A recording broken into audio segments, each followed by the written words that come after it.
Oh, wait. Hold on. Hey, everybody. Welcome to the Spiritual Rebels and Misfits podcast. We are really excited that you're here to get weird with us. And we're going to have all kinds of, absurd ideas playing around with magnificent guests. And we're just going to go the places you always wanted to go. But, you couldn't tell mom and dad how you felt about aliens, about channeling. You couldn't say fuck. I'm Ashley Bradley. I am a mom. I am an intuitive business coach. I'm a business psychic and a channel. And I am so much about people just like making money from their magic. Really, like making money from their magic. And I am James Lester. I am an open homosexual. I'm a speaker, a writer. I am a member of the recovery community, and I am a queer activist. We would love it if you would just give us your feedback after the episode. Give us a follow. Give us a review. Let us know what you think, because we would love to get all of. Did you hear like weird audio as well, or is it just me? Is it like talking like a chipmunk? It kept like muting. Yeah, it kept muting. That was really weird. The beans are not amused by us today, but I am.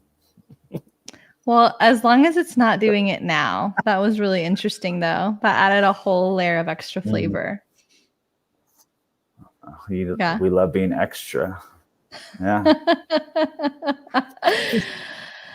So today, before we dive into our topic, how to shut shit down with love in your heart, I feel like there was some things that we wanted to like catch up on or reflect on before we bring in Evangeline. Like, remind me of those places we wanted to go. We want to talk about cacao. Are we doing that now? Is that what we're doing? Doing later? Now? I think Brittany, we'll save it more towards the end, but I do think that we definitely want to make sure at the end that we're talking about the cacao ceremony that we're doing virtually on March 12th, which is in 2 weeks from today. And I know we're going to do it after our podcast for people that like to tune in regularly. I know that it's going to be on Zoom, but that's going to be really fun. So I think maybe we'll leave with that in case people are like, what the fuck is cacao? And then what does a ceremony mean with it? We'll answer those questions, but we've had our own little, I guess, obsession with cacao recently, and have been really into these cacao ceremonies with each other and with other friend groups as well. So we just figure, why not like bring some intention? And I'm sure the cards are going to make an appearance, pull some cards and just how about you shut the fuck up about it if we're going to talk about it after the podcast? You just keep going on. We're either going to talk about it now or after. So we're going to do both. Yeah. Yeah. I heed to you, you divine feminine motherfucker. Hi, Alyssa. Hi, Ashley. Ashley R is tuning in. We just had some fun with her. Really? Yeah, we did actually. Shortly before this, Ashley, you'll have to drop a link to your podcast and let us know, because I couldn't remember. I'm like, is it the Mindful Coach? I think it's just the Mindful Coach, but I know it might be the Mindful Business Coach. But we actually got to interview on her podcast together, and we were talking about our healing journey and the twin flame, like energetics between us, and like toxic friendships versus healed friendships, and just putting our story out there. So that was fun. I felt like we had a little bit of like a warm-up conversation, even though our origin story. How we came to our origin story.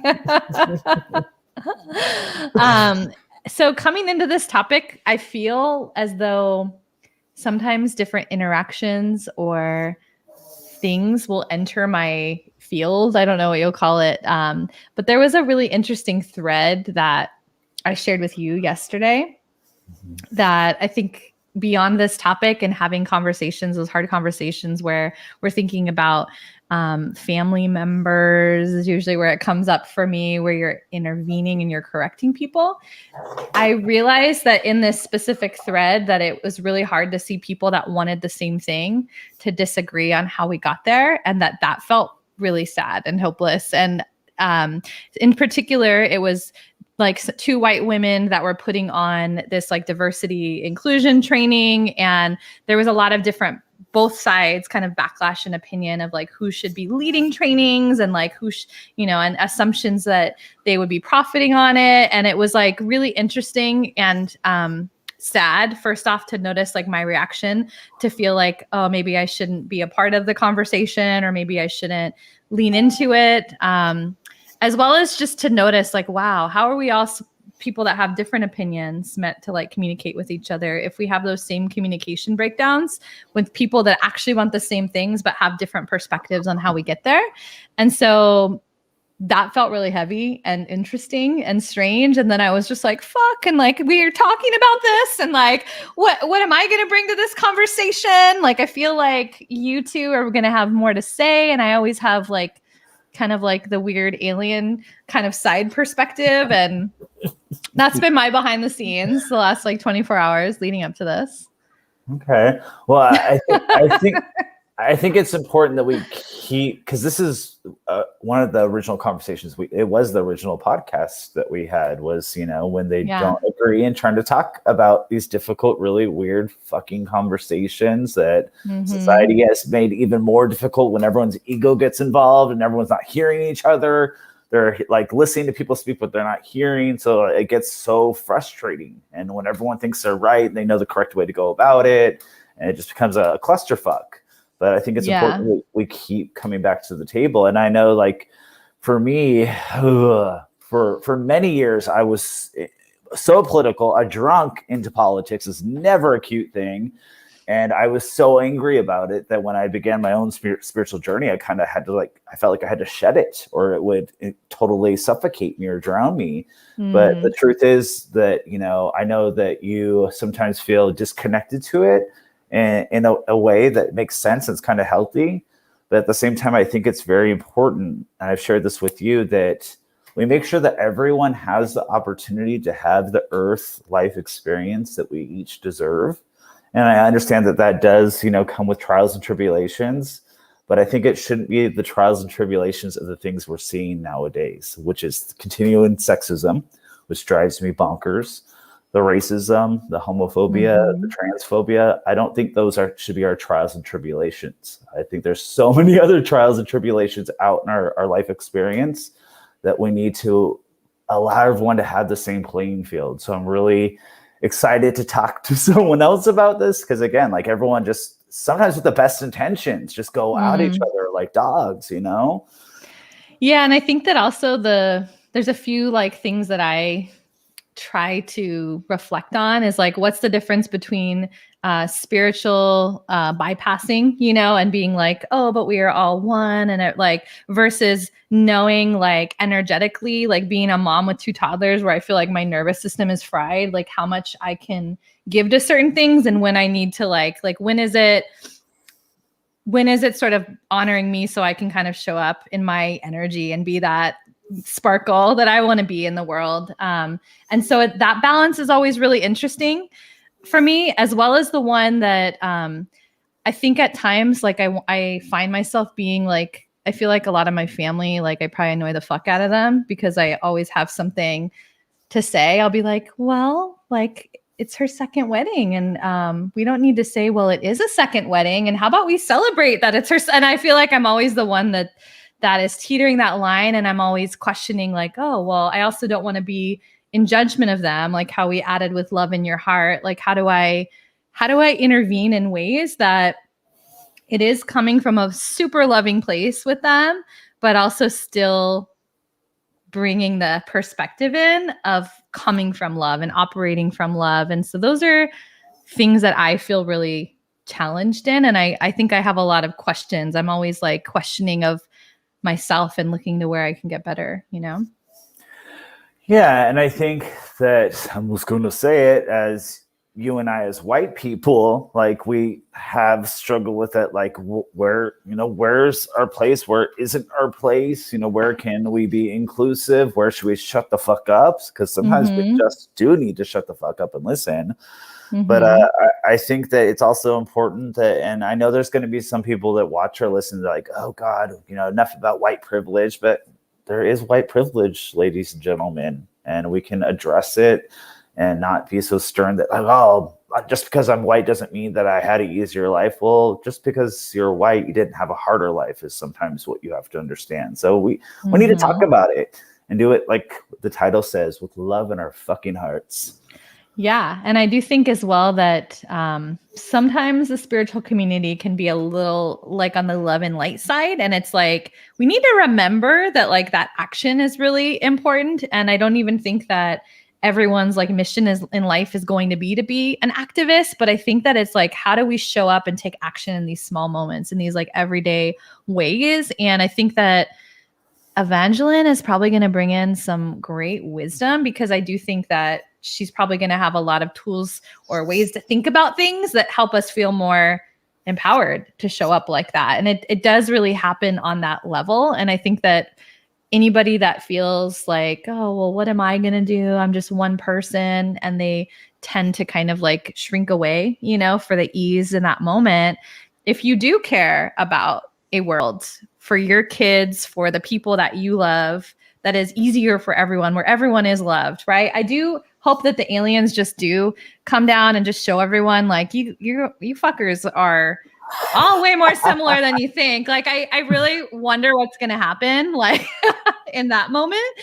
But it is something that I feel like it's like a collective effort. It's like a collective shifting of views. And so if you're the one that thinks that, well, I don't have the problem, then it's your job to be the one that speaks up and says something. And like with love is like, pointing out blind spots. At least that's like how I see it and how we all stay active in it.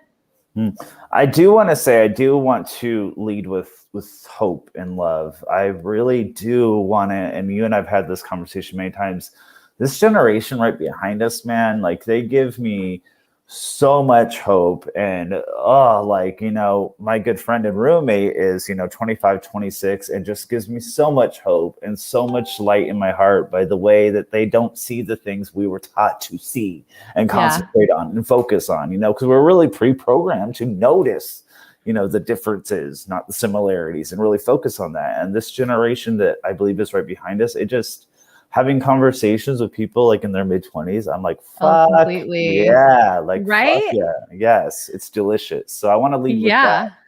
Totally.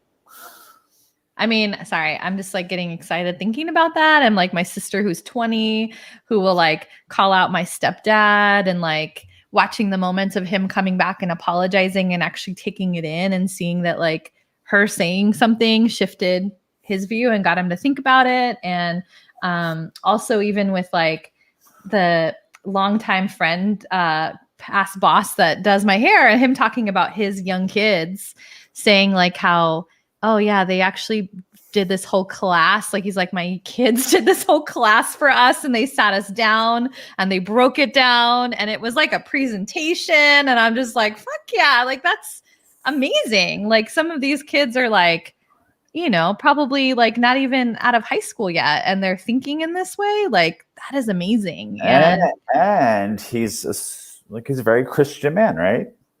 He's Christian. Yeah. And he told me as well, like about his daughter coming out as gay, and like how she like wrote this whole like pamphlet. And I love as well that I have that relationship with him where I could say like, how do you feel? Does your church accept this? Like, how does that shift your views? Like, do you feel like there's a values alignment? Like, I just love that I get to have those conversations with him. And that he's the person though that's always from love. And it's just like, well, Jesus was hanging out with prostitutes and rebels. I mean, Mary Magdalene, unfortunately, it's like because there's sex in a woman that she's a fucking prostitute. But tune in next week when we talk about the portrayal of women in the Bible and their stories.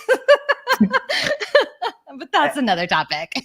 Yeah, and I think the thing to understand from this generation behind us is when you have open information like the generations right behind us have, like where they've just been always known the internet's just been there. I mean, you and I were old enough to be like, when the internet came into our house, we're like, what the fuck? And, dial up and everything. But this generation that's always had open information and can educate themselves, they're not stuck in the same stubborn ways we were raised to be in. That this is all we know. So I do want to point out that I think a lot of misperceptions or misguidance in loving one another is just because we were pre-programmed that way. And that's okay to admit. Like, we have to start admitting this shit. We were pre-programmed to look again at the differences, not the similarities. So I'm excited for this conversation. I hope everyone will be open-minded. If you have any thoughts or comments or questions, please drop it in the comments. Share them.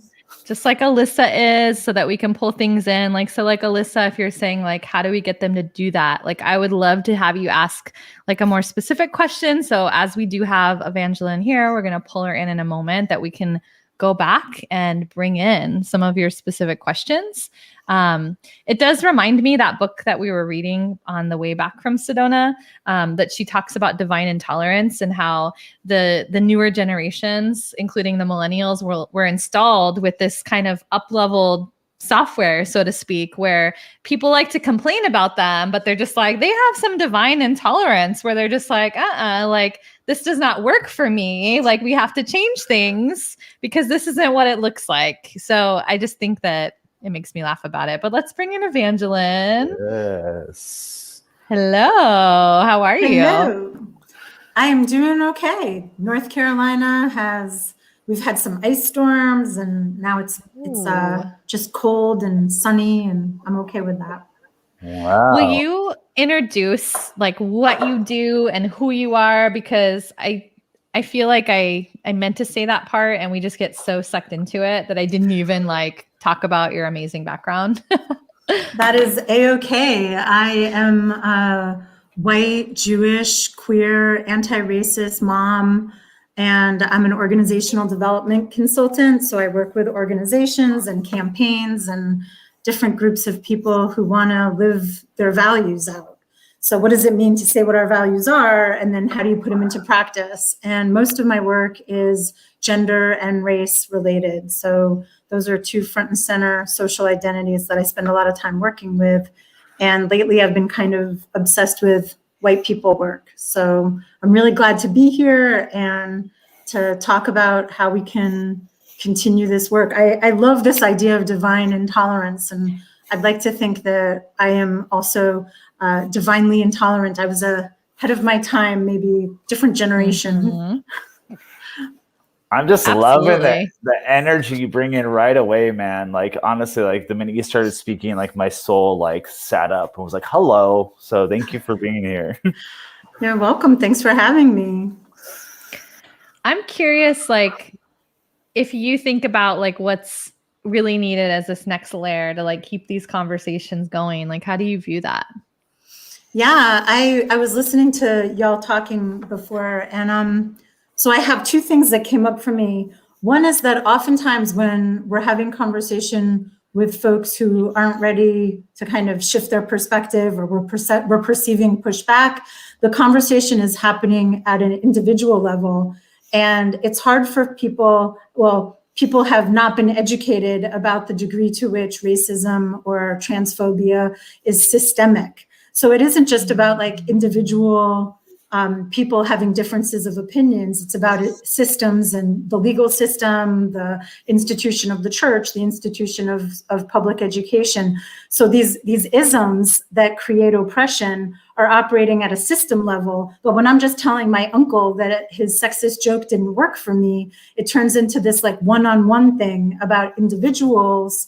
And I think for me, something that can be effective is to say, well, let's peel it back. It's not just about my uncle's joke. It's about like all of the things that weigh on us from an institutional level. So that was one thing that I thought about. And then the second thing I thought about was that it's really hard to be judgmental and curious at the same time.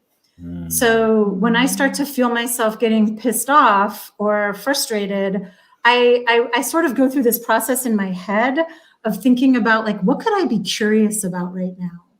Like, what is it that I could think about my uncle? Like, where did he grow up? What was his dad like? Who is this person that I'm in conflict with right now? And try to come up with a curious question. Because if I'm asking a curious question, there's a good chance that I'm not judging at the same time. It's hard for those two energies to coexist. So I just want to ask you real quick, a little bit about your own background, your kind of own origin story, like what brought you to this, gateway, this doorway in life that you do the work that you do, if you don't mind. No, I was actually, when I was coming up to my office a few minutes ago, I was like, God, I hope they ask me that question. So I really appreciate it, James. So I'm a little bit weird. I love the name of your show because I feel like I own the label. Yes. But when I was like 11, 12 years old, I grew up in Westchester County, north of New York City. And I remember walking around in Westchester and particularly the parking lots. But I remember thinking, like, there's bones under this asphalt. Like, we killed all these Indians and we're living on their land and we're putting up like grocery stores and department stores. And there's like all these dead people and nobody wants to talk about the dead people. And I feel like I'm 53 years old now. So that was 40 years ago. And I feel like I've spent 40 years trying to assuage the 13-year-old in me, right? I'm like looking for answers of like, where are the white adults that could have answered me, that could have helped me hold the genocide of American Indians? And I could say more about it, but I've been weird a long time, I guess. And the more I tried to find answers, like who wants to talk about white supremacy, the more I found my people, read the books I needed to read, got mentorship, ended up in spaces that were nurturing and challenging. And I feel really lucky that people invested in me. And so now I feel like I'm the kind of adult that is ready to answer a child's question about like, why is there genocide and why did white people do this? Do you find that there's been some challenges like the story that I shared where you went through a lot of questioning of yourself or had pushback? I guess I'm just curious about that aspect of it too. I mean, I think it's looked different ways. I think it's totally challenging. I think social justice movements are, I mean, if we wanted to talk about it in a political frame, I think that on the right, there's a more monolithic alignment because the ideology is more like one God, right? They're not having like a Black Jesus debate over there. But on the left, I think we're trying to create these big tents. We're trying to build these political agendas that are multi-issue agendas, right? I love Audre Lorde's, like, we don't live single issue lives, we live multi-issue lives, right? So I'm Jewish, I'm queer, but I also have a graduate degree. I'm also white.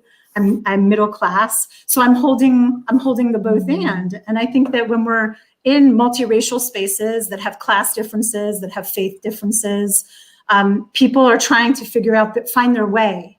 And I think that my take is that white people have less tolerance for a conversation about white supremacy than is helpful in those kinds of spaces, because we want to talk about classism, or we want to talk about shifting the conversation to something else, sexism, homophobia.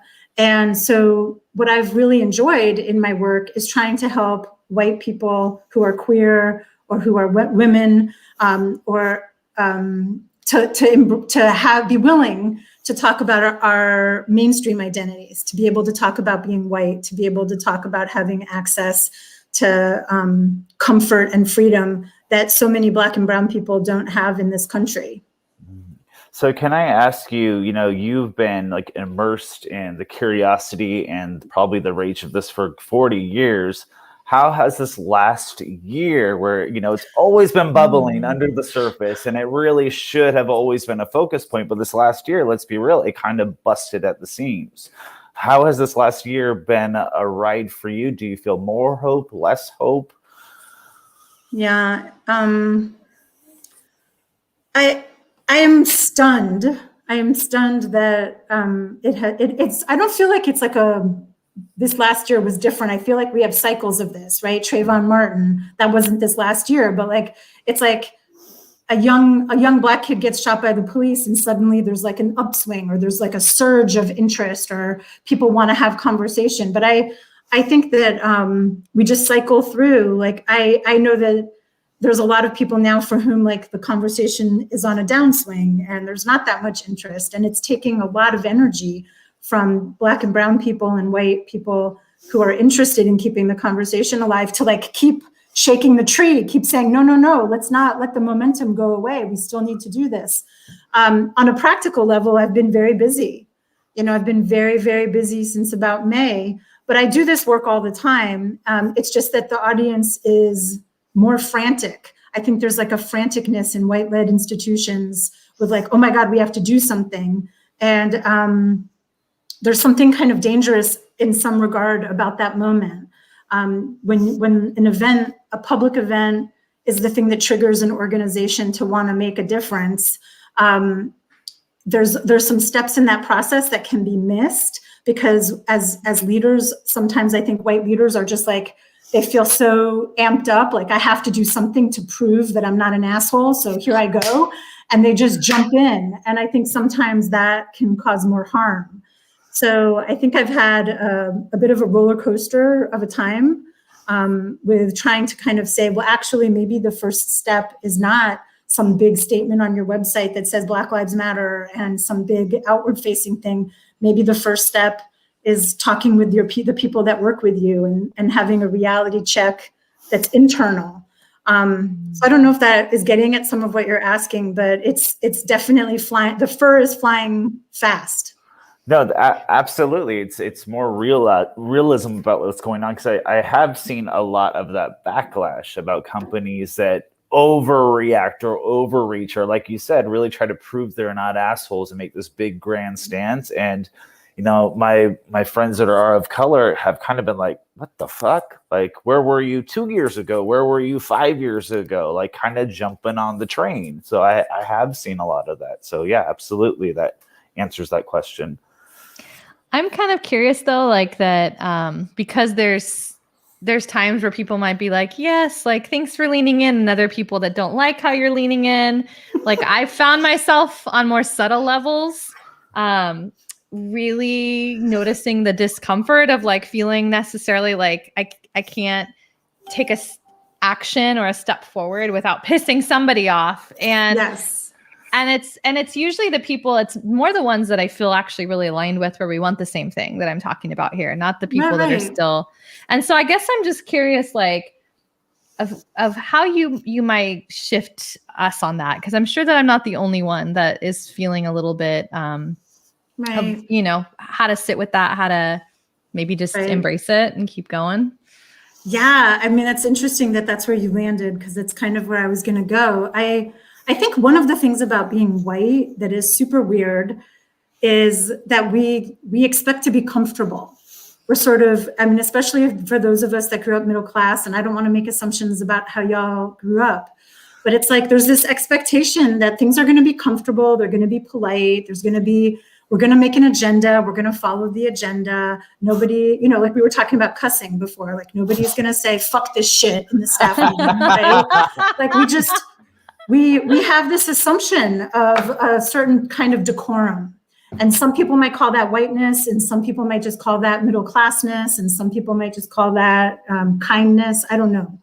But I think that one of the things that I see break down that you're describing, you're getting at, Ashley, is that when we make an effort and it doesn't go smoothly right away, maybe I used the wrong word, maybe my timing is off, maybe I interrupted somebody who was talking when I brought my idea.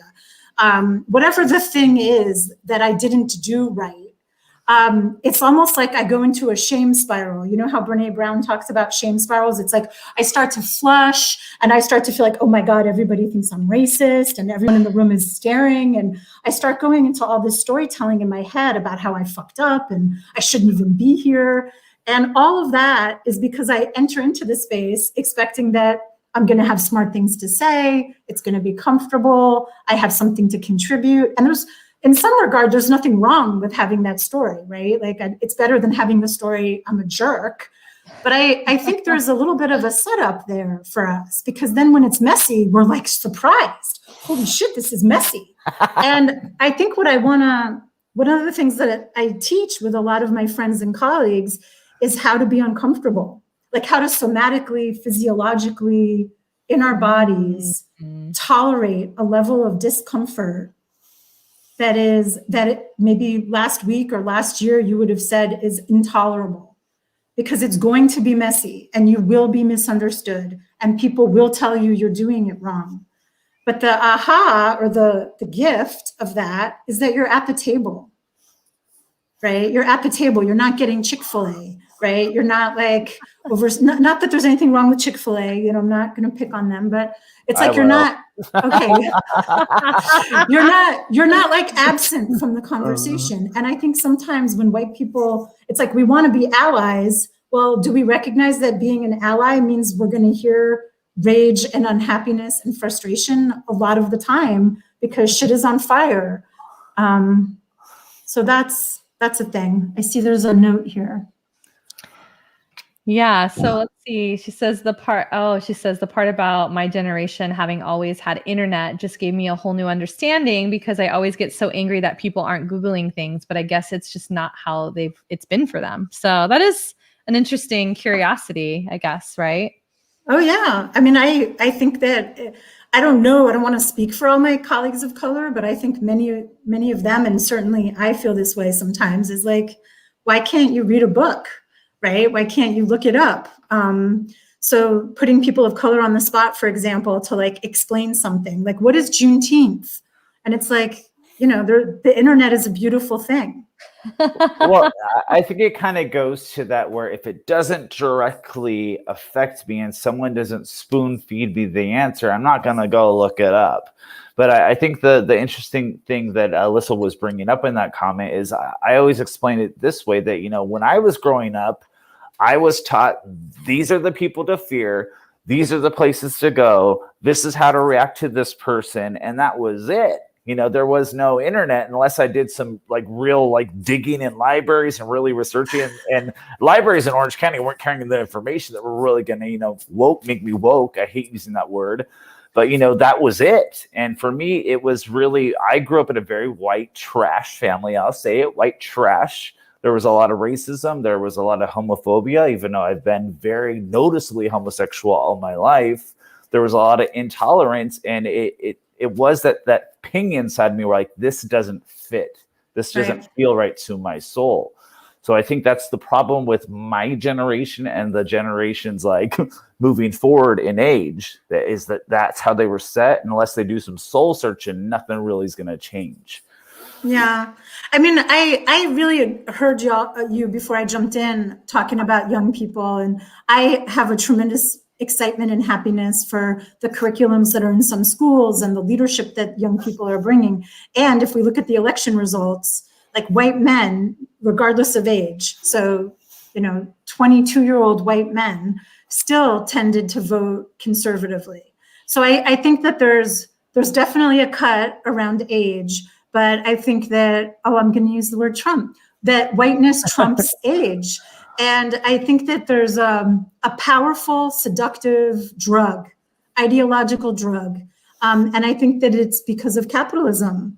I think that we are pitted against each other, and we don't want to talk about class. We don't want to talk about the connections. And poor people are portrayed as people of color. And rarely are white people portrayed as poor. Like, that's why the show Roseanne was such a hit. I don't know if you are, I don't know how old you are, but that show was such a hit because it was like a working class family, a white working class family. And I just think there's some digging around to do around how white people are pitted. Poor white people are pitted against people of color, and wealthier white people get to win. They get to win in that formula.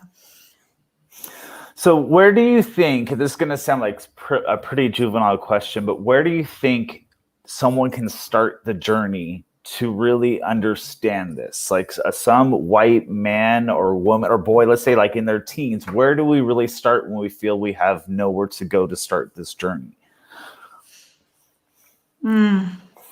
It's really hard. I think white guys don't have as many resources, because I think toxic masculinity also makes it hard for white men to say, I don't know.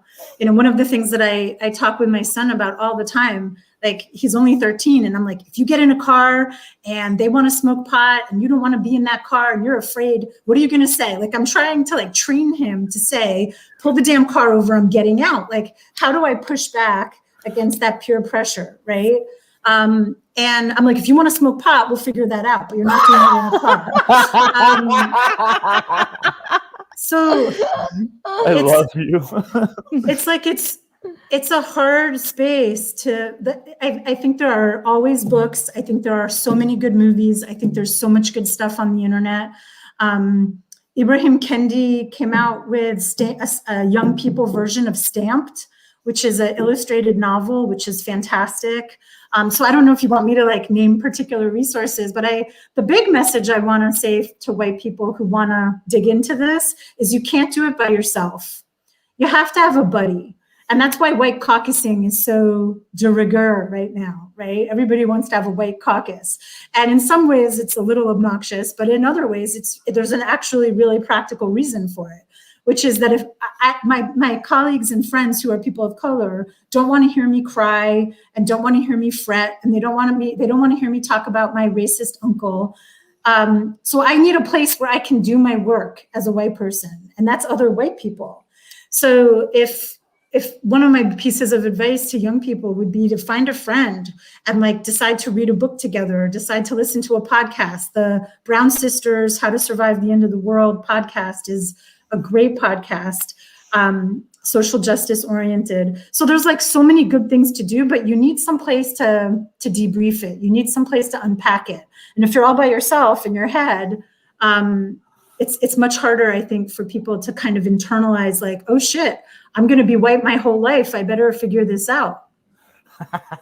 So if I can, so the second part of the title of our show is what really interests me. And I think the people that we kind of spoke to or reacted to it is, we associate with a lot of people that are allies, as, icky as that word can feel sometimes, but that how to deal with these things with love in your heart, because I know I can go to the rage end of the stick real quick. And I feel like sometimes rage is appropriate if it's maintained and doesn't become violence and it's, well articulated. But, let's get to the part with how do we do this with love in our heart and don't turn to hate or animosity amongst us. Yeah. The biggest tool for that is to remember that we haven't always known what we know. And if I can remember my journey story, if I can remember places where I was homophobic or I was transphobic or I didn't understand something, I was saying something anti-Semitic, like I needed people to invest in me. I needed people to lean in and teach me. And so when I'm feeling pissed off at another white person, I'm losing the opportunity to educate them, because who wants to receive their education like by someone who's like losing their shit, right? And I always have kind of this value when I'm working with a group of people that at the end of it, I want anyone in the room to want to have another conversation with me. And if I'm too harsh, people are just going to be like, yeah, she's a bitch, and they're going to walk away. So one of my colleagues, Carrie Points, love her, love her, love her. We always talk about the punch pet. And it's like you have to challenge people, but then you have to be kind. It's like challenge kind, challenge kind, challenge kind. And there's a wonderful organizer in New Orleans, Wendy O'Neill. And one of the things that she says, she's a Black dyke and she's been organizing forever in faith spaces, actually. And she says that accountability without support is just mean. Mm-hmm. And support without accountability is just this like vapid ass kissing. So if all we do is like, yes, people, yes, yes, yes, you're great, you're wonderful. That's not significant. It's not holding them accountable. It's not digging into the realness. On the other hand, if all we do is say, you're wrong, you're wrong, you're wrong, you're wrong, you're wrong, the person doesn't feel supported, they feel bullied, and they're like, well, I'm not going to sit here and be bullied. So I think the place to tap in with the love in your heart is to be curious. So tell me, what exactly, what do you think Trump did to help America? Or what exactly about that joke is funny? Like, I'm confused. I don't understand how that's funny. Or have you ever met a gay person, Jewish person, trans person? I want to understand more where you're coming from. So not in a cheeky, fake way, but in a genuine, like, tell me more about your life. I think that's how I can stay in my heart, is if I show up with that kind of curiosity.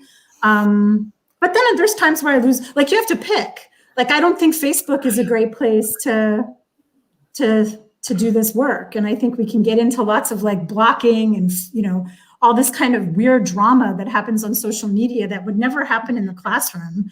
It would look really different in a classroom. A person wouldn't just like get up and walk out the same way that they do that kind of dramatic exit in a Facebook group, for example.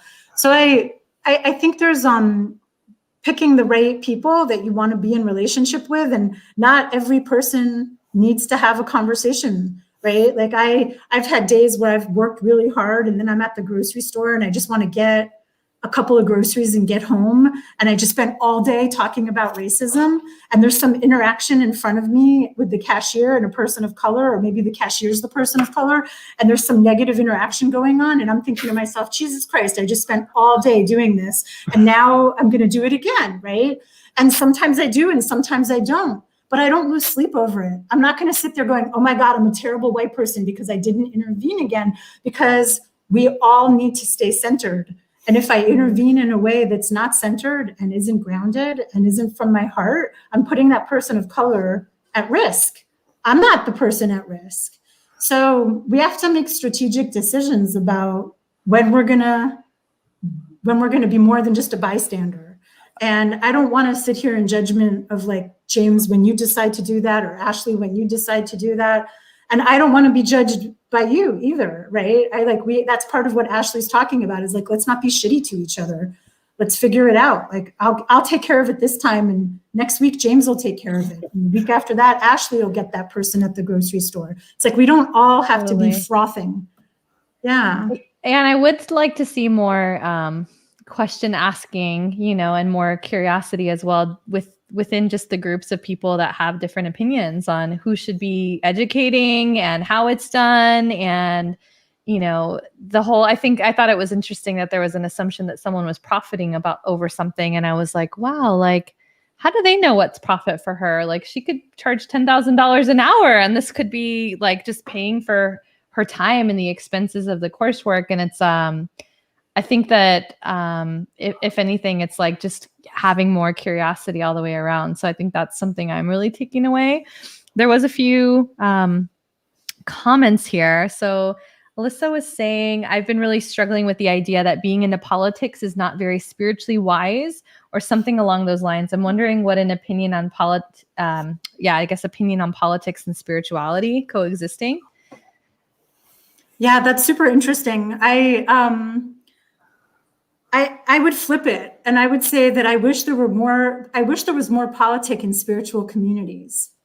I wish that spiritual communities had more honest conversation about power, because I have seen so many spiritual communities be reduced to ashes because leaders showed up in their power in crappy, horrible ways and didn't respect boundaries and didn't own their power. So in some ways, I feel, this is just my take, Alyssa, like, I think politics is always there. I don't think that I don't think there's a neutral. I think, like, some people say, well, I'm not political, I don't vote. But like, that is political. Not voting is political. So I think that every choice we make has a political implication. Where you buy your groceries, where you buy your clothes, where you do your banking, all of those choices are political choices. But I think for me, my spiritual calling is to help white people recognize that we have been advantaged historically in the United States, and that causes us deep, deep harm spiritually and emotionally, because we can't have meaningful conversations with people of color. And that's, I feel like that's a spiritual harm. So for me, my spiritual work is to engage with white people, spiritual white people, religious white people, atheist white people, all kinds of white people, and help us connect to our hearts and help us connect to each other so that we can start building relationships across race and show up across race in ways that are not harmful. And I don't know if that's answering your question or not, but I think you're already involved in politics. And I would encourage you to think about, like, what is it that you're doing in your life that may be political that you don't think is political? Yeah.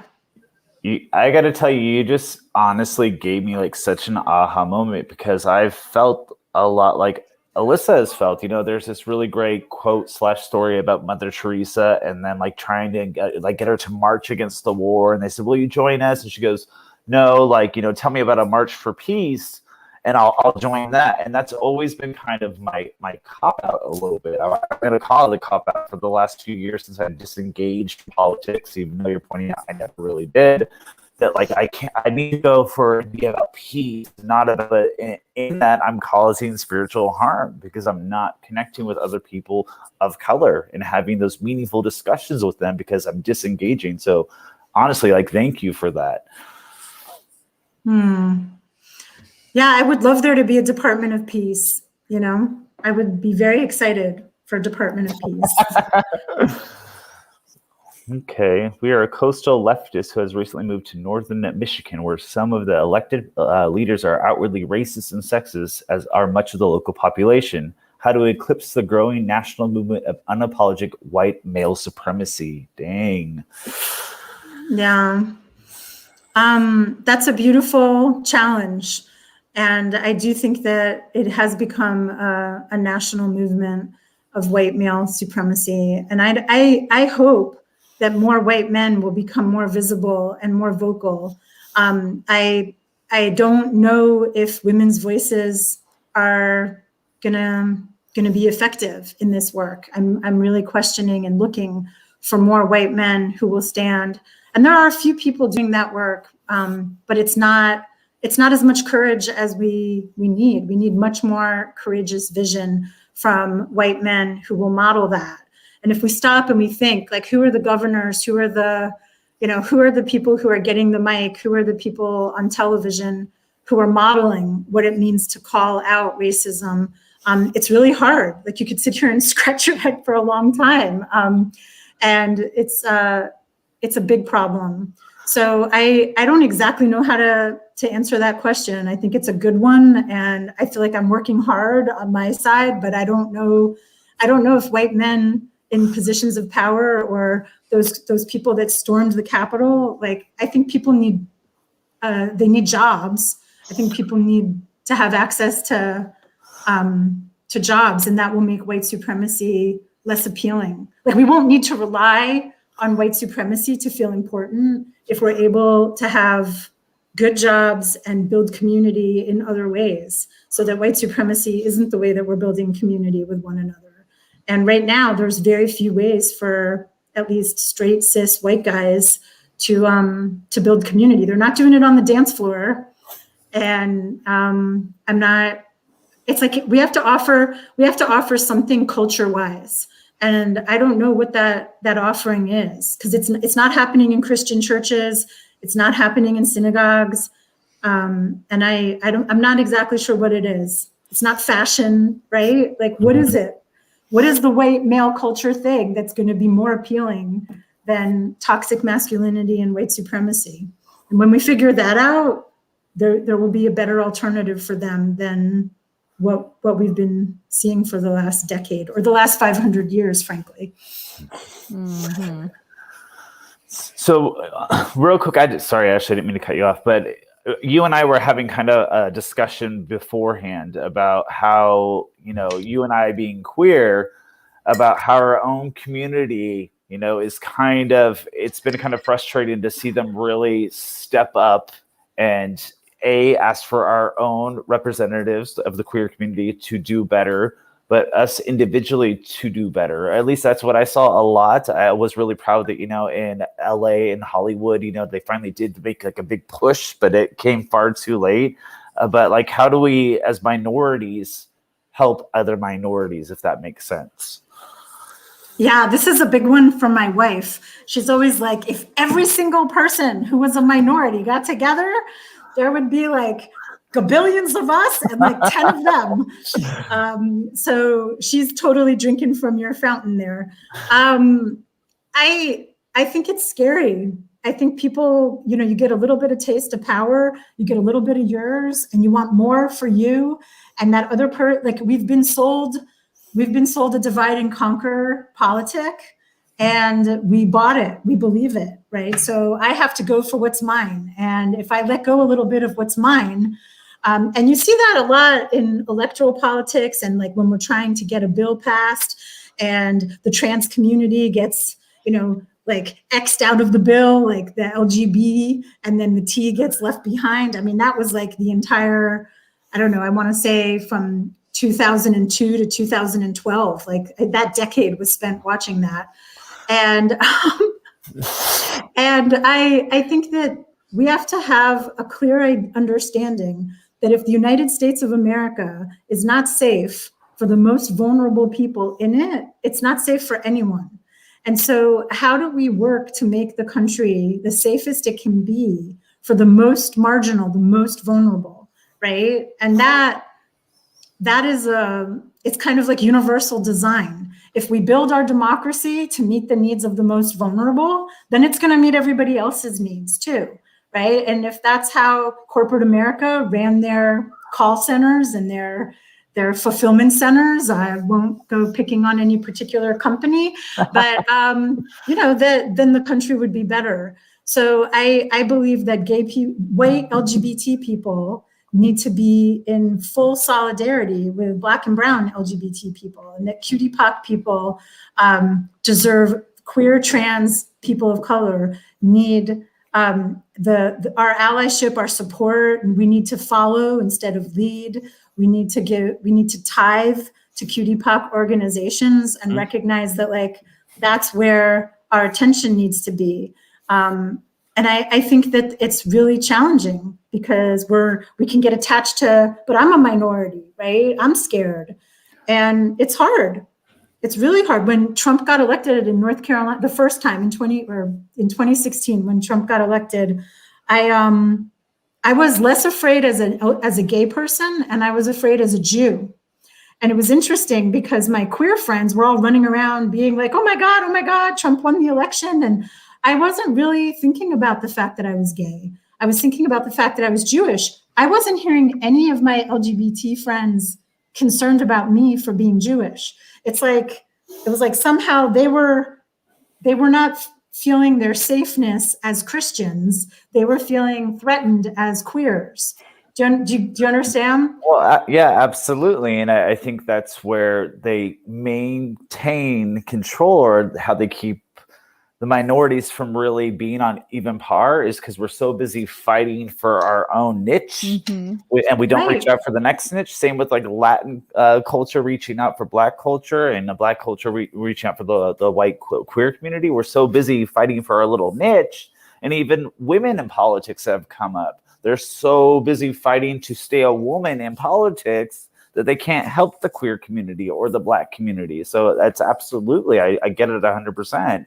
So if we're busy fighting for the queer side, like protect the queers, we're not looking at the Jew side of it. Right. Yes. And, one of my mentors says, we get wounded at our margin. We get wounded in the places of our identity that are marginalized. And we fight back from our mainstream. We fight back from the parts of us that have power. So I might feel my woundedness as a Jewish person in my example, right? I felt poked, I felt threatened as a Jew. But when I showed up, I was pissed off with my whiteness, right? Like I can be reactive and use my power as a white person. So I think I see a lot of that in the LGBT community, is that we get wounded as queers, right? We're sick of patriarchy. We're sick of straight people. We're sick of all this heteronormative, cisgender garbage coming at us all the time. But because I'm white, right? Because you're white, we might be pissed off, and in our pissed offness, use our white privilege to enact our frustration. So that's why that coalition building that you're talking about is so important, because I need someone to check me, right? I need someone to be able to say, hey, I got this. You can follow. You don't need to lead right now. I got to tell you, thank you so much for this conversation, man. Like it has refilled my cup. So I just want to thank you for that. Yeah, I keep thinking that the age of Aquarius is very much about the fall of systems and the invisible systems becoming clear to us and them dissolving. And it's interesting that when I think that we see how they're all woven together at one point, it's exactly what you're talking about, and that we can all come together. I think that that's really like whoever, the one in power is, those in power, is like the more that they can keep us separate, we can't figure out and kind of talk about how it all interconnects. So I think that I'm also with your wife and that like, oh, if we just all got together and went at this together, think about how great that could be. Will you talk about your workshop before you leave or your training that you're holding? I did drop the link. Yeah, I just found out today that it's sold out. I was like, awesome. Amazing. They're going to ask me about my workshop and I'm going to be like, there's no more tickets. But we do have a waiting list on the Eventbrite and people can sign up to get on our waiting list and we'll do the workshop again. But I facilitate with Carrie Points a workshop for white women to examine our own internalized white dominance or white supremacy. And it's a 5-week workshop and it's fantastic. And I really appreciate the shout out it's Finding Freedom is the name of the workshop, based on an Anne Braden letter. Anne Braden was a white civil rights worker from Alabama, and she talked about how white women need to get our shit together. It was much more eloquent than that. And I don't know, I think I could put the chat, or in the chat, I could put my website if people want to get in touch with me. And yeah. I'm really, really grateful for the invitation, and I will come back and talk about anything, anytime. But social justice is always a good one for me. You can count on it. Well, I'd also like to invite you to, whenever you feel like it, in our group on Facebook, anytime you're holding a workshop or anytime there's a speaking engagement for people that want to get in better alignment with the oneness that we're seeking in this universe, please drop any information at any time, because I know I'll be looking for it. Absolutely, absolutely. Like an example is if, the cacao ritual, the Aztecs and the Mayans from 1500 BC, it's like if I want to support white people to get in touch with like, what are the rituals that our ancestors did, right? What were the Druids up to? I don't know who your people are, but like, what were our people doing 1,000 years ago? And how can we find our heritage and our ancestry? So in addition to celebrating the Aztecs and the Mayans, I think there's like a lostness that I would like to encourage us to figure out. But I appreciate the invite, James, and I will definitely do that. I will come knock on y'all's door. Well, yeah, anytime you want to come to the round table, I'd love to see you. Thank you so much for your time with us today. No, thanks for having me and being so generous with the time. I really appreciate it. Mwah. Thank you, Evangeline. We appreciate you so much. Thank you, Ashley. So I did drop her links. I just dropped her website in the comments as well. We don't have the beautiful Solange here tonight. I think she's doing her sort of baby moon. So I was like trying to do my best to do what Solange usually helps us with behind the scenes. But I will put it, if you're listening to the audio version of this, I am putting both links for the waitlist for the workshop as well as for her website in the show notes. So make sure that you look at that. Any final thoughts from you, my lovely?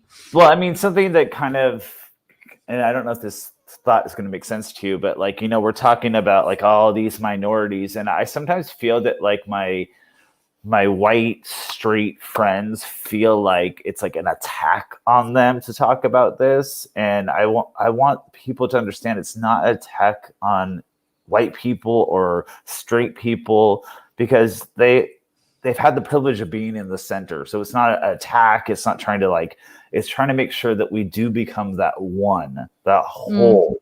And until we can get everyone to let go of their premeditated resentments of certain cultures and certain sexual orientations, that needs to be spoken about. until we can get to that place of oneness. So I always feel like that, like if I get like too activist or too queer about something, that people are like, oh my God, he like hates straight people, or oh my God, he hates his own race. And it's like none of the above. It's, you know, it's time to get to that oneness that the age of Aquarius is calling us to, if that makes sense.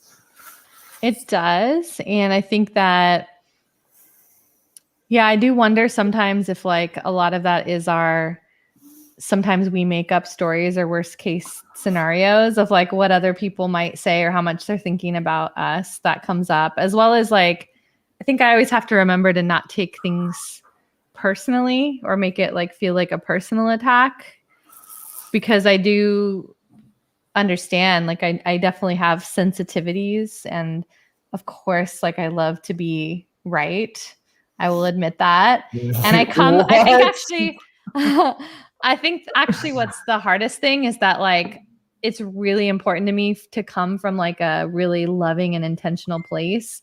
And I think that's always been the hardest for me. Even like back in the day when you and I were managing restaurants and you would see me like in tears because they thought I was a bitch or whatever I was, being, you know, a young woman that's a boss. But I think that it's like that's I always have to put myself in check and do my own work as well. I think of building my own resilience in those moments and remember that like if I feel that way, it's not because someone made me feel that way. And I think Evangeline was talking about the discomfort. Like, it's true. Like I'm all about the divine feminine, and I'm like, that's the fucking chaos and the mess, and like the innovation comes out of the chaos. And I agree that like I've been in so much, you know, discomfort in my own processes. I think I just sometimes feel like the weight of the world. It's like my kids are 1 and 3. I fucking get woken up certain nights, it's getting better every 2 hours. And I'm just like, how do I hold all of this as like a mom, a business owner, and taking this on that like, if anything, I feel guilty that I'm not doing enough. I'm not doing enough of the trainings or reading enough of the books. And like, I have that guilt that I'm like not doing enough. And it's like finding that way to just like be gentle and know that like I think how she was saying that was so helpful to be like, hey, what we're going to do is going to look different for each of us and with where we're at. And that was just like personal backstory vomit, but yeah. I very much appreciate her talking about we can't be saviors, you know, we can't fix it. Like, I mean, there's times that, you know, I do interject when I hear racist comment or sexist comments or homophobic comments, but there's the other times where I'm exhausted, you know, I'm exhausted, yeah. And we can't hold the weight of the world on our shoulders. We need to do it together. So I love everything she had to say. So we're running a little over. Let's hit the cacao button. Let's talk about it. Oh, yeah. Yeah, it's interesting. I was like, I want to ponder. I do want to ponder Evangeline's like the comment towards the end, because I get curious. I'm just like, I don't feel like the white people background that I'm just like, I don't know sometimes what their traditions were. And I'm like, and I don't know if they were great ones that I want to associate with. But I also think that there's times where I have to remain grounded, because I think the more that I've worked in, you know, the business mystic side of doing readings, and like I open to kind of like the multidimensionality and the past lives, that I have to remember to be grounded in this life, and that this one is the most important one for me. But at times I don't even feel connected with the human race. Like I feel like you and I always talk about that feeling of being so different or outsiders. And it's not even because I'm like a woman or my own identity. It's just like that weird, I can't explain it feeling. And I try to reground in what my reality is and what my physical body is, because I think that at times the spirituality, I zoom out and I think about it differently. So these conversations bring me back down, and that's the bizarre truth of it for me. I'm gonna need you to talk about the cacao now. Okay. Well, you're gonna need to lead it, because I just have endless ponderings that Well, it's beautiful to ponder. So basically, we're gonna be doing a live cacao on the 12th, correct? directly? Yeah, it's through Zoom, and there'll be like a link that we'll do. We're talking about doing donation based so that no one's going to be turned away. If you can't contribute even $1, totally fine. You're so welcome. But we do want to have that energy exchange for us and for the podcast, just to be able to continue to like do these things for free and have a more like amazing events. And we really want to get like, just like other fun things going on the podcast. But do you want to talk about what we're going to do, or they can go look that up? Well, I want to keep moving it like a mystery, but like for those of you that aren't familiar with cacao, because I wasn't till just a couple months ago when Ashley and Sarah were so gracious to introduce into my life. We're going to be talking about cacao, kind of its origins, walk you through like a ceremony. What I love about cacao, it's all about gratitude and really centering. The heart opener. Yeah. Opens the heart. It's really inviting spirit in. So we're just going to do it as a group and really explore it together. And, donation based, if you got like a little money to throw our way so we can expand the podcast, because that's our intention with it, that'd be awesome. But we're just going to spend some time after the podcast, like having a delicious cacao ceremony together. Yeah, because it's the cacao. The other thing I wanted to say is like, it's okay. Like if you don't want to go out and get cacao, like I think it's more about the intention of it and the community and how we like activate each other when we're in this like place where we all feel like we're with like, I guess, kindred spirits. But we will share a link because Sarah, she actually does sell this like ceremonial grade kind of cacao. And it's like, I learned that ceremonial grade is actually more about the energetics and where it comes from and like sort of like the processing of it beyond the quality. And so we'll share links for anybody that has like their own interest in cacao and they want to get it separately. We'll put that in the event, or just be like, hey, this is my fucking green tea or whatever it is that's up your alley, and just hang out with us. Or even your hemp-infused drinks or freaking martini if you feel like it. No judgment, but we're just going to get together as a community and really get into gratitude and open that heart chakra. Yeah, so it'll be, I know, March 12th, and it'll be shortly after, I want to say like around 6:30 Pacific, we'll say on March 12th. So just look out for the invite in our group, and we're excited to see you guys and like actually get to interact with you on Zoom rather than just seeing you in comment form. All right. This has been an amazing conversation. I love you. I love you. Bye, everybody. Bye.